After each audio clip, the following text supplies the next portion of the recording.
Wednesday at like 6 p.m. Could you maybe text me before the abduction, just so I can make sure my schedule's clear? I'll pencil you in. Right.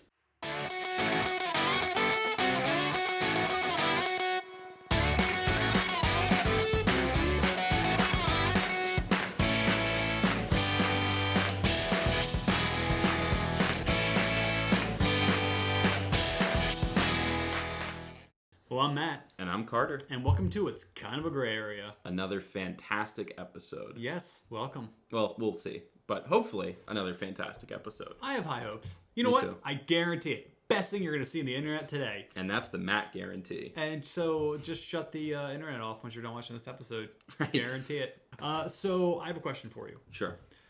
Do you believe in aliens? Yes and no. Or could you explain that? Like, Yes. How do you believe and not believe at the same time?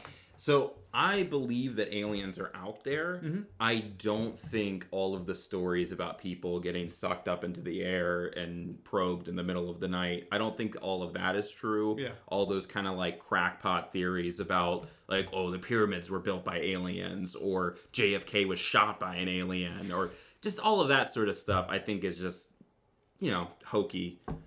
Just a bit too much? Yeah, I think it's a bit of a leap to just assume all of those stories are true, because they just don't really add up to me.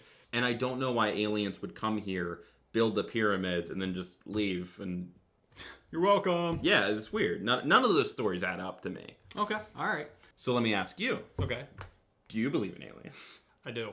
I don't know if I believe in the flying saucer aliens, but life on another planet, yes. Yeah, I think you'd have to be so close-minded to not believe there's any kind of life anywhere else in the galaxy. Right. Like, that's so self-centered. Yeah, I think there is life somewhere out there. I would agree. Yeah, like you said, it seems preposterous to just assume that life only exists here. Mm-hmm. That in this vast universe, infinite or finite, that there's just no one else. But there is the possibility that there is no one else. And I think it might be really cool, this one potential that we're the first to arrive. Oh, we're like the ancients in like Right. all the civilizations Right, that they discover thousands of years later. Yeah, we make all these movies about ancient aliens and the show Ancient Aliens. Oh, yeah. But we have all these stories about how like they were here during the pyramids, or they're older or almost as old as the universe, and all of those things, that they have way more sophisticated technology that seems like magic to us.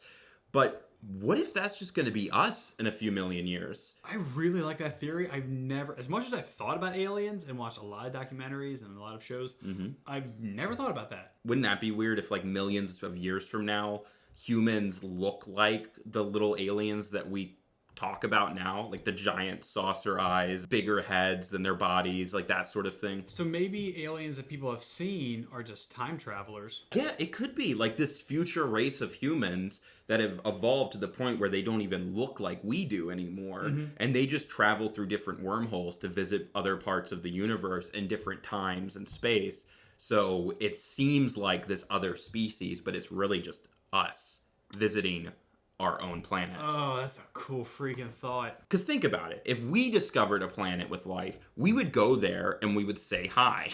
Like, we would very much want to talk to them. Yes. So why are aliens coming here and not talking to us? Why do people think aliens are coming here and not talking to us? Maybe it's because they're just us. They're not interested in meeting us because they already were us. Well, maybe, and they don't want to mess with the timeline.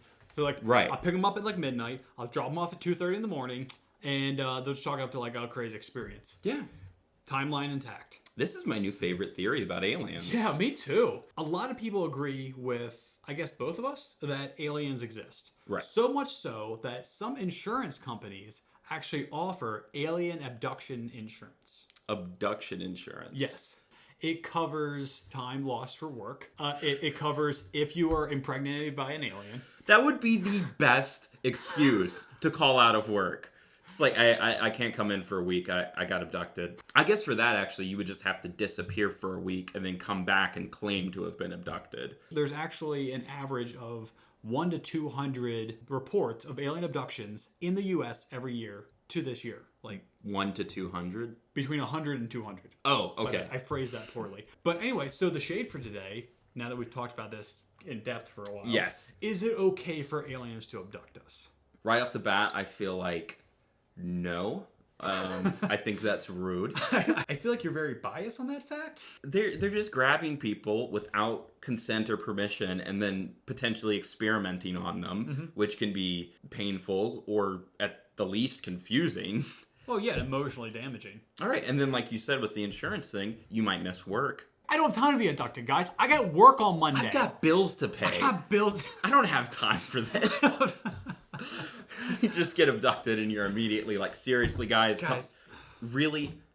I got no sleep last night. I got an early shift tomorrow. You're kidding me. Got this meeting at 7 a.m. Can we do Wednesday at like 6 p.m.? Could you maybe text me before the abduction just so I can make sure my schedule's clear? I'll pencil you in. Right. So I see your point. Okay. Let me counter with this. Okay. They perceive us as lower life forms.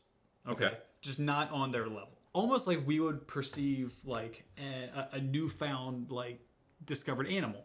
Okay, that we're just like, oh my gosh, I need to know about this. You don't walk up and start talking to like six-toed, left-winged African frog that you just discovered.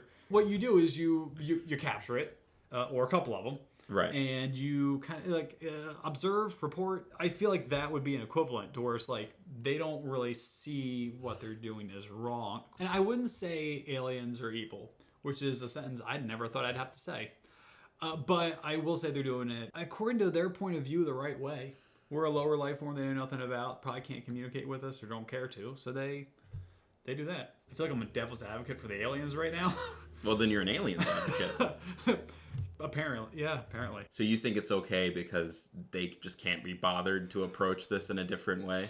I feel like from the human side, yeah, can you just freaking talk to me? Text, like, you got tech, I got some tech. Let's make this thing work out. Or at least make an attempt. Like, just do some sign language or some charades. Give us a shot, guys. Come on. But yeah, I think you could develop a way to communicate, and that would be better than just scooping people up in the middle of the night and probing them for a few days before plopping them back down. Just probing and plopping. The U.S. military does investigate UFOs. Oh, how could they not? There was an official, like, Department of Defense task force or division that focused specifically on investigating these instances. Yeah, the X-Files. Okay. Basically, kind of like that. One of their more famous cases that they ever investigated, on November 14th in 2004, aircraft from the USS Nimitz, flying about 100 miles southwest of San Diego, when the USS Princeton detected on their radar a weird aircraft that was significantly higher than any commercial or military vehicles typically fly. It was like over 80,000 feet. Insanely high up, moving around very quickly, like starting and stopping. Like it would be in one spot and then just kind of like jerk around like that in a way that no man-made aircraft seems to be capable of at this point. All right. No known man-made aircraft. I love hearing these stories. Right. So into this. Yeah, so they had several pilots in the air that were incredibly close to this object, which they described as like a large, white, kind of oblong, kind of like a Tic Tac. They said it looked like a Tic Tac. Okay. Right. Well, I mean, can you guys be more official? Like, sir, it looks like a Tic Tac. Just a lot of unexplainable stuff there. And to this day, there's no public information on what that was. Whether or not that Department of Defense program ever had anything conclusive, that has not been conveyed to the general public.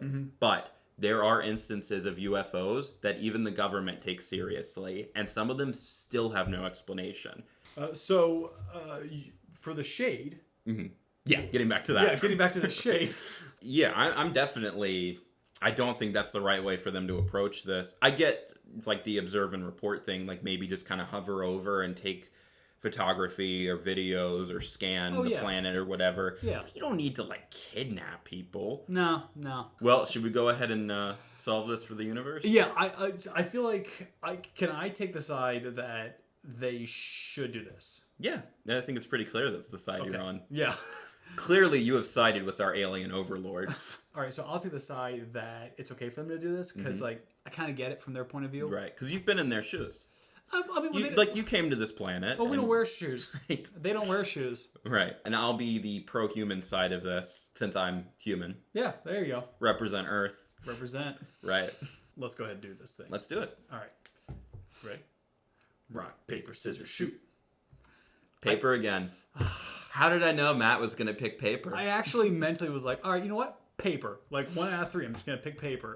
And after I put it down, I was like, I always pick paper. Right. So today's Would You Rather. Yes. Space themed, of course.